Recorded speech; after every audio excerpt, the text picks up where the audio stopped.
Hi witches, welcome to the Witching Week. Today is episode 107 and it's so good to be back. Today we are talking about some of the magic that happened surrounding my recent operation. We're going to be looking at a film that I watched recently, and we're going to be looking at a Bronze Age discovery that was made up near me. So grab a cup of tea, put some incense on, get comfy, and we'll explore the Witching Week. Hi everyone, thank you for being here, thank you for watching, welcome. If you've not been here before, my name is Wren and I'm known as the Cemetery Witch, and I live in a cemetery in the heart of England, and every Friday we get together for a cup of tea and a bit of a chinwag about what's happening in the world, the turn of the seasons, the turn of the wheel, and yeah, what we've all been up to. So how are you doing? It is so good to be sat here in this seat again, having a cup of tea with you all. First of all, we should do tea and incense because I nearly always forget to do that. So I am very much needing to focus today. I bought a box of these recently. I do really like these. I went out last night just to see a couple of friends, and it feels like I've had a bottle of wine this morning, which is the downside. If you're used to getting lots of rest, or you need to, just a couple of hours out with conversation is just enough to absolutely wreck me. So yeah, my apologies. I'm not actually hungover, even though I look like it and I sound it. I just feel like it. So yeah, Burning the Focus by Twinings, which has got ginseng in it. And I am burning, I found this. We would have got this from Glastonbury, no doubt, but I found some Superior Chandan Agarbati, and this stuff looks like it has actually been hand rolled, because the sticks are not actually uniform. If you look, they're a bit of a funny shape. So yeah, they're really, really lovely. They're quite musky, quite a deep scent. But yeah, that's what we're burning today. I don't know where I got that from or where we got that from. I think that might be one of Justin's, but yeah, that's what we're burning today. So thank you so much for holding the fort while I was away. I'm so sorry I've not been here for about a month now, but I did post some other videos up and I hope you enjoyed last week's vlog. That was a bit of a surprise for you all. It was a bit of a surprise for me as well, actually, because I had a really good day about a week after my operation, and I thought, yeah, I'm just going to film. I just really felt in the mood to do it, and I think because I wasn't weighed down by my regular schedule, I felt a bit freer. So yeah, I thought I'd record a special video for you, and I've invested in a database of music so I can just put some better music on. So I thought I would do that. There should be more of that to come, with a few other small changes just to keep things fresh around here. So yeah, thank you for watching, and thank you for just holding on and for all the messages of support. What have you been up to? Gosh, I'm getting really smoked out by this one. What have you all been up to? Are you well? How is life treating you? Have you had lots of sunshine? We have. It's been so lovely, and it couldn't have come too soon, really, to be honest. I'd had enough of the winter, but yeah, in the last month we've had some beautiful weather. Let me know in the comments how you're doing, what you've been up to. So I will just give you an update quickly on my operation and how it went, and then we'll get on to the topics of the week. So I had my operation on the 7th of March. I don't know if you guys guessed, that was the first day that I sort of wasn't here. That was actually a Friday, so the Witching Week was due on that day and I had scheduled a different video, so I'm sure you'd guess that I'd either just had it done or was about to have it done. So I had it on that day, and they did treat an area of the heart that was causing me problems. However, the operation did identify more issues. So one of those, for example, was the fact that I have really, really severe ectopic beats. And I've been trying to tell anyone that will listen for the last 3 years now, it will be this year, that my heart, it just is forever missing beats. So it can be like every third beat, every fourth beat, every fifth beat, or it can just be a complete mess. It can just be up and down, just like completely random. So yeah, they said I have really, really bad ectopic beats, and unfortunately they're not coming from the sort of one area of the heart that they tend to come from. they're coming from all over the heart and in the middle, which does happen. It's not that I'm an anomaly, but it does, I think, make it perhaps harder to treat them. I think they can do an ablation for some ectopic beats if they're in a particular place, but obviously if they're coming from the middle of your heart, they can't burn the middle of your heart. So yeah, unfortunately I had to go back on my heart meds. There was another issue as well, a structural issue. So I have several serious issues now, structural issues. So I am going back in a couple of months, I guess, to discuss how the work they did, whether that's worked or not. I think it has. I've definitely not noticed one particular rhythm as much, or it tries to do it and then it feels like it's suppressed, and over time that's feeling like it's gone, or it's going. But yeah, we'll go and discuss the other issues. I was supposed to just have the op done, stay off the meds and be referred back to my regular cardiologist, but that hasn't happened, so I will need to go back and see them. So yeah, it's been a lot to get my head around. My poor heart, my poor old heart, it's really not doing very well, and I believe that these issues, I think, are Ehlers-Danlos related. So yeah, it's a bit grim. It is a bit grim. But anyway, I want to tell you about a few magical things that happened surrounding my op and the lead up to it and stuff like that. So firstly, it is in relation to some magic that my gorgeous patrons got together and did for me. So thank you. I just want to say thank you to you all for your love and support over the last few weeks and over the last few years. Secondly, I want to thank my patrons. They keep this channel going. They keep me working within the Witchcraft community and being able to produce this content. And really, you've just kept me going emotionally and mentally. There was a moment before Christmas where I really felt like giving up, and my patrons have offered huge support.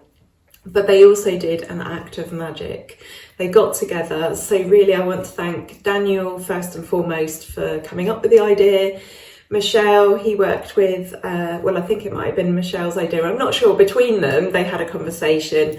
And then all the other guys in the Patreon took part. And it was a really good example to me. I mean, I know magic works. I believe magic works. But it was a really lovely moment actually as a teacher and a leader within that group, because my Patreon's a teaching space. It was a reminder that magic does actually work, because I'd been very, very nervous, very, very stressed for about 2 weeks in the lead up to the op, to the point where I was actually a bit concerned that I would be able to kind of keep my composure, because I knew I would be awake while I had this operation done. And I knew it was going to be at least a couple of hours. It would be like 3 to 4 hours. And I was really, really concerned. But these guys, they did a little bit of magic and supported me in that way. And the night before the operation, I just had this huge cloud of calm settle over me. And it remained with me all night and all the next morning and the next day while I was having the procedure, which is just absolutely amazing. And what is most notable about this is the fact that I actually had a full night's sleep, even though this is really smoky, this one. Woo! I'm sort of inhaling it and it's not easy to breathe. Usually, you know, knowing that I've got to get up at like 4 o'clock in the morning, there's something big happening, worrying about the alarm, all that kind of stuff, that would be the exact conditions for not sleeping. But actually I slept really well. And I just felt so together and chilled, and it was just a really good reminder as somebody who teaches witchcraft and magic that magic does really work. So thank you so much to my wonderful patrons, and thank you to all of you here on this channel. I really, really appreciate the support. So a couple of weeks before my operation, I asked the universe for a message, and I asked the universe for a message via a rune. And then I'd completely forgotten about it, to be honest. I make these requests occasionally and then I just switch off and let the universe kind of do its thing. And then the weekend before the op, it was Sunday, and I was in Stanford with my husband, and I walked over a bridge and I realised, or I thought I'd walked over a rune that was inscribed in the bridge. Now, I had thought I would get a rune in, you know, like a pattern in my food, or I'd see some twigs or a branch shaped like a rune. I thought I was going to get a rune, perhaps, well, if I got a rune, but I thought it was going to be, you know, like not obscure, but I didn't think it was going to be an actual rune. And we walked over this bridge in Stamford, and we've been over this bridge 100 times at least. We have been over that bridge so many times, and I stepped over a rune, and then I had to stop and take a step back again, and sure enough, actually engraved in the concrete was an actual rune, and it was Laguz, which represents water, the depths of our unconscious, the flow of magic. It's said to contain the power of weird itself. It's a really, really significant rune, and it very much comes with a message to like go with the flow. And I was just absolutely dumbfounded. I was not expecting to get a literal rune. I thought it would just appear somehow, somewhere, as I've seen runes many times before. And I felt really, really reassured by this. And there was something else that happened as well, and this was the night before my operation. My husband had gone up to bed. He likes to read for quite a while before going to sleep. I will sit and watch the TV and do some crochet, or just catch up with some little bits and bobs online. And I was having a really good, well day, really. I think because I'd rested the whole week before, so it was unusual, but he went up first, and I put the TV on, and it came onto a music channel, and then a song started just quite neatly after I turned over, and then boom, the song started, and the words came up in the corner of the screen to say who it was, and it was a song by Magick. And I had to smile, I had to laugh at this, because this was really, really significant to me. So you might remember me telling you about my lovely godmother Sally, who passed over just over a year ago, about a year and a half ago now. And Magick was a bit of a joke between her and her lovely sister Sarah. They had this joke related to Magick, and I was in on the joke, and I felt like it was a sign. I felt like Sally was sort of giving me a little wink from the other side. And I've never seen Magick on this particular music channel before. 100% I've never seen Magick, because if I'd had, I would have paid attention to that, because it is significant to me. And so I just sat and I crocheted for a bit, and I just felt like I was being supported and loved. And then I got a card from Sarah, and it was actually a card from Sally's stash, which was really, really lovely. But the funny thing is, when I got home from the hospital, and I had been deposited on the sofa by my husband, turned on the TV, and the first song that came on that channel, again, like immediately, was a Magick song. So it was like there was a little cushion either side, and it sort of told me really that she'd been with me the whole time, and that I was now home and safe. And yeah, her duty, her job had been done almost, of keeping an eye on me. So yeah, magic is out there, and those that have passed over are actually with us, I do believe. So what have you guys been up to? What have you been doing since I've been gone? I would really love to hear all about it. Of course, while I was away, we had the spring equinox. We have moved into more light now in our day than darkness, and the clocks went forward on Sunday. So we have now entered British summertime here in the UK, which I am absolutely overjoyed about. And it has been warm and it has been sunny, like I said. The mornings have got a bit darker this week because obviously they did go forward. So yeah, they got a bit darker temporarily, but that won't last for long. And now it is light in the evening at like 7:30. It's crazy. So it doesn't seem that long ago that we were on the approach to the winter solstice, and I was just telling myself, just hang on. Once we get to the winter solstice, yep, it's going to be a couple of months, but we are getting there now. We're getting there now. We're starting to move out of the darkness. And I've really enjoyed this winter. It's been absolutely brilliant. And I do say that, you know, you guys and my guys on Patreon really give me a focus and really allow me to accept and settle into the seasons. So this year has been much, much easier. It's been getting easier and easier as the years have gone on and as I've been doing this work. But I was at a point, you know, in the lead up to the winter solstice where I was, you know, ready for the winter to be done, and I knew I had a little bit of time left over, you know, to get myself through. I was getting to that point where it was like, okay, this is a bit of a slog now, this is a bit of work now, but we've only got a couple of months, and things will start to get a little bit lighter. But now we are actually at the point at which we've had the spring equinox, and now we are working our way towards Beltane, and we have less than a month to go. It's just absolutely bonkers how quick the time goes. And then from Beltane we'll be counting down to the summer solstice, and then we travel back the other way. So, but we won't think about that yet. Let's just stay in the moment and enjoy these light evenings and these light mornings. So I think April, May and June, I'm going to try my hardest to absolutely embrace them. But I need to do that in a way where I don't wear myself out. So what are your plans for Beltane? I'd love to know. Many people see Beltane as, you know, one of the biggest festivals in the year. It's opposite Samhain on the Wheel of the Year. So our brothers and sisters in the Southern Hemisphere will be celebrating Samhain. So fairly big celebrations for everyone. It's the beginning of the light half of the year or the dark half of the year proper, depending on where you are. So yeah, we need to make our plans. We haven't got long to go now. I'm kind of getting an outfit together, but I need to put a bit more of a plan together than that. But I feel excited about this one.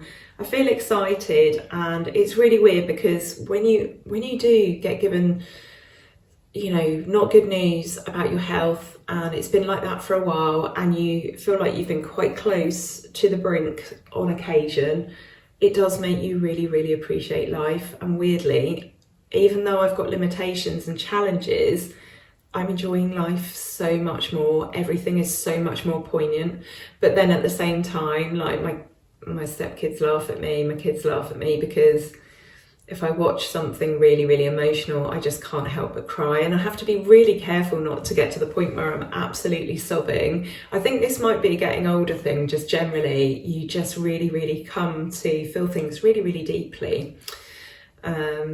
Yeah.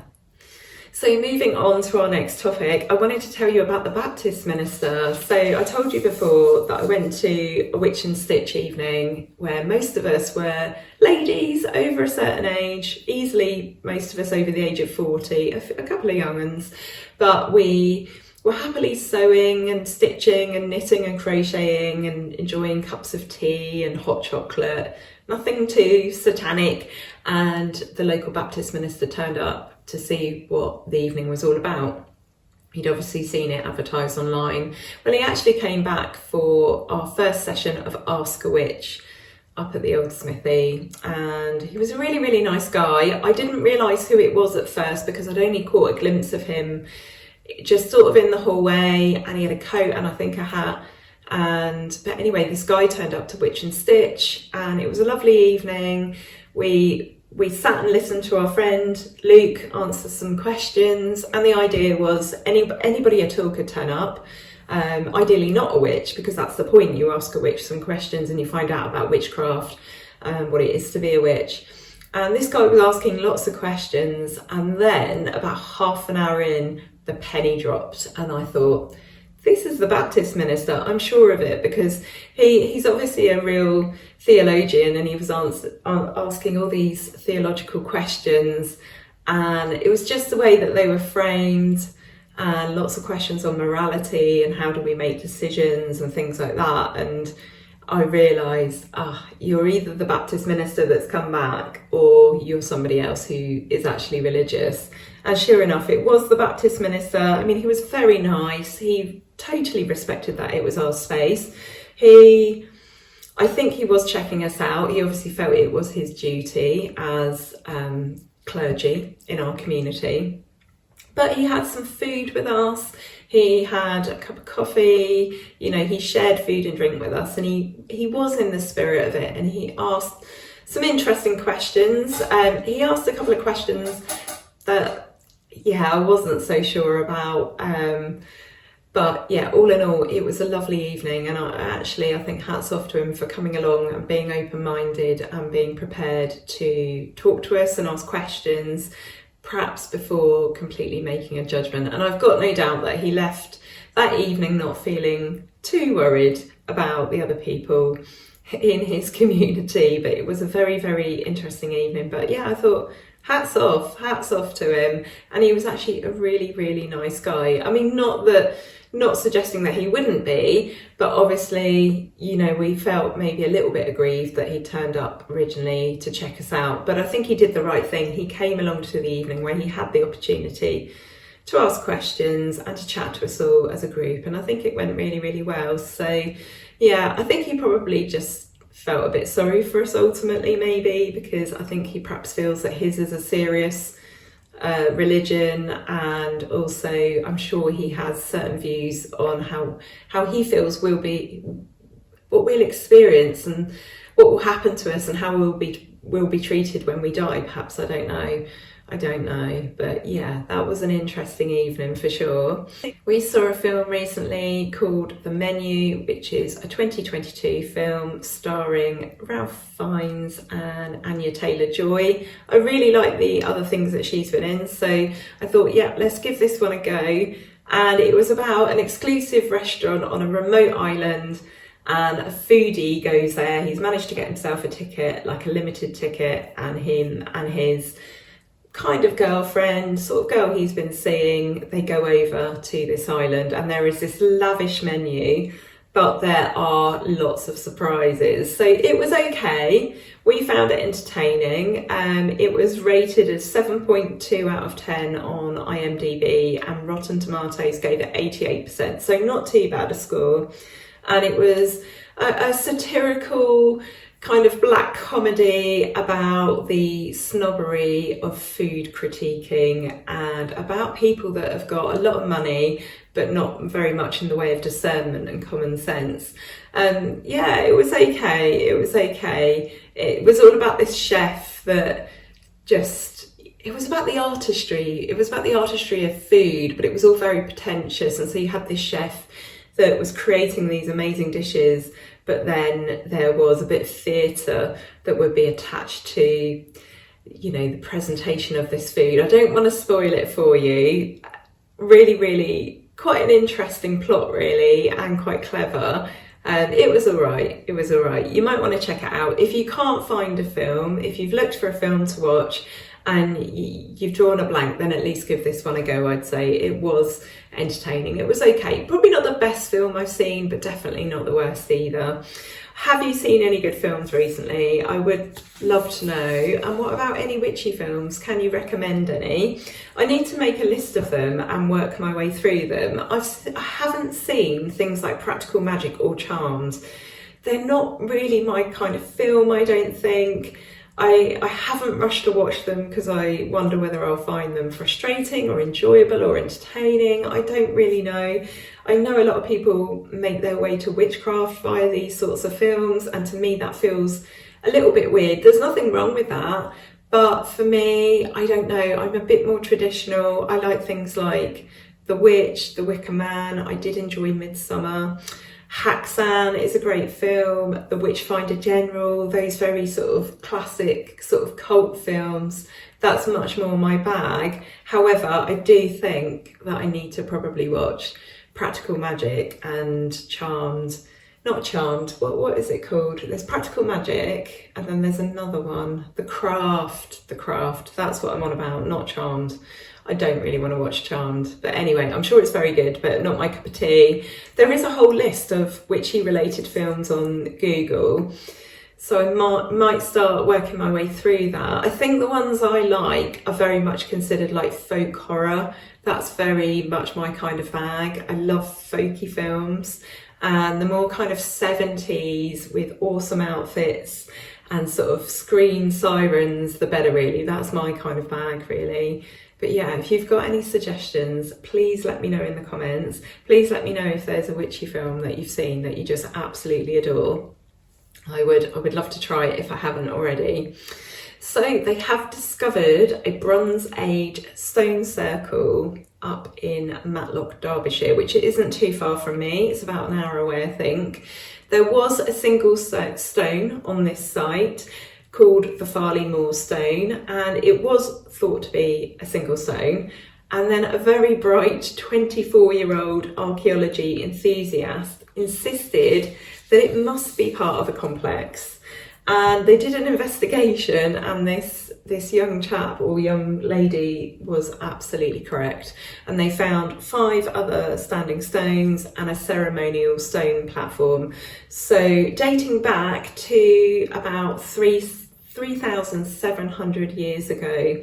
And this stone circle is part of a larger ritual complex, which to me isn't really unusual news at all, because there are a lot of stone circles up in that area, in Derbyshire and just beyond. There are tons around there. We visited what's it called? Is it the Nine Ladies, I think it's called?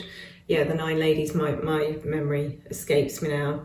But I love to think about what people were like 3,700 years ago. Can you imagine that? Our ancestors, what were they like? How did they look? How did they think about things? They were completely different people from a completely different time, really. I find that absolutely fascinating, and it is really hard to comprehend.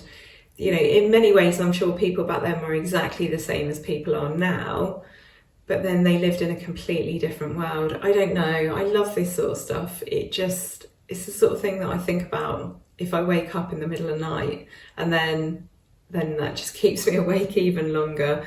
But they do believe, due to the landscape, that there's likely more undiscovered sites in the area. There's probably more stone circles and stones yet to be uncovered, and you can actually watch an excavation of the site. It's in an episode of Time Team, so if you go to the Time Team YouTube channel, in fact I'll put a link in the video description below, and then you can go over and watch that. I haven't actually had a chance to watch it yet, but I will be watching that myself, so I will link to it in the comments below. And it was only put up 13 days ago. This is a fairly new discovery. I think it was in January perhaps that they discovered this. It's recent, in recent weeks. So yeah, the mystery of the standing stone, I will put a link in the description for you. So it's probably time that we did some cards now. It's been a little while since I did a card reading. So let me know in the comments what you've been up to, what your plans are for Beltane. I love reading your comments, and I am all up to date. We are doing an exercise in will and imagination at the moment over on Patreon. So yeah, if it's not too late to join if you want to get involved in that. And even if you were to join in a few months' time, you would have access to that anyway. That's a special exercise for tier 3, but yeah, come and join us. We would love to have you on board. Right, and let's pick some cards for the week ahead. Let's have a little look at the energy of the week ahead. So we have 4 cards today. I've picked out the Page of Cups. We've got the King of Pentacles. We have got the 2 of Pentacles. And we have got the 3 of Swords. And immediately it's making me feel like this is going to be a bit of a roller coaster week this week. I feel like the energy is quite hectic, quite high, and it's going to be emotional. That's how I'm feeling. So first of all, we are being told to go with the flow and expect the unexpected, which, it sounds negative, but actually that can be positive as well. I think when we think of expect the unexpected, we always imagine that there's going to be a crisis or there's going to be a problem of some kind, whereas sometimes the unexpected can be really, really brilliant. It can be positive, it can be happy, it can be good news. But yeah, I do feel, looking at these cards, looking at, the up and down of it all, and looking at the 3 of Swords as well, I feel like, it's going to be a little bit all over the place. So my words of wisdom for this coming week, for some of you, is going to be buckle up. Buckle up. Expect the unexpected, go with the flow, find ways to work smarter, not harder. I think that's a lesson that all of us could take on at any given moment. Always reassess, always constantly look at your life, look at how it's going, look for the balance, look to see whether there are any changes that you make, and ask yourself the question, okay, I'm juggling all these balls, I'm keeping all these plates spinning up in the air, but what happens when I drop one? Will everything absolutely come crashing down, or will it be okay? If the answer is that, you know, it's going to be okay, then you've probably got a bit of balance there. But if you feel like if you just take your eye off of the prize just for a moment, it's all going to come crashing down around you, and you feel like you are juggling a lot, then you probably need to reassess. Be careful as well this week of not being, I'm thinking of a workaholic and that kind of mindset, and not really being very tuned in to everything else that's around you, and being a bit too focused and being a bit too driven. Just take a little bit of a step back, which will allow you to expect the unexpected and to go with the flow. And then ultimately, if any of you end up having words with someone, if someone says something that upsets you, that, you know, really gets you in the heart, I think we have to consider, it's a very mature way to look at things, and we do have the King of Pentacles here with this mature energy, but let's think about what's going on in that person's life for them to have behaved in that way. And I'm not talking making excuses for people, but just having that objective awareness that people's behaviour and the way they treat others is usually a reflection of them and what's going on in their life, rather than the person on the receiving end. So just take a step back. You know, if somebody has said or done something to really, really hurt you, this feels like a week to be mature, and just to take a step back and say, okay, that's out of character, or maybe it isn't. What have you got going on in your life? I don't mean necessarily ask them, just consider this in the handling of your own feelings, and just be able to just put it aside a little bit and say, okay, that was really hurtful, but this is a reflection of you, not me. So we're talking about compassion to some degree. But it's about compassion so that we can heal our own hearts. It's compassion for both, really. It's compassion for a situation, and actually it's like that act of forgiveness almost, that if you forgive the other person, then actually you're freeing yourself. So time to be very mature and level-headed, because it feels like it's going to be a little bit of a roller coaster week. And actually, there was a couple of really weird days this week where things felt very quiet, very still, very settled, very unusual for a lot of the energy that we've had recently. And so I feel like that was almost like the calm before the storm a little bit. Obviously not all these readings aren't going to apply to all of you, but if you feel like this resonates with you, then it is for you. So just to sort of round that up, expect the unexpected, go with the flow, be mature, find ways to work smarter, not harder, and also just take a step back from other people and their words and behaviours, and just try and find the balance a little bit. Being a workaholic is not good for anyone. Yes, it gets the job done, but there is a little bit more to life than going at something full pelt. And if we go at something full pelt, we are in danger of dropping those plates or dropping those balls that we're juggling. So balance is going to be the key word, I think. Balance, compassion, pragmatism, 3 words for the next week. So thank you so much for watching. Welcome back. It's lovely to be here, and thank you so much for all the support that all of you have given me recently. I really appreciate it. So wishing you a lovely week, and I'll be back next Friday. All right, lots of love and blessings. Bye.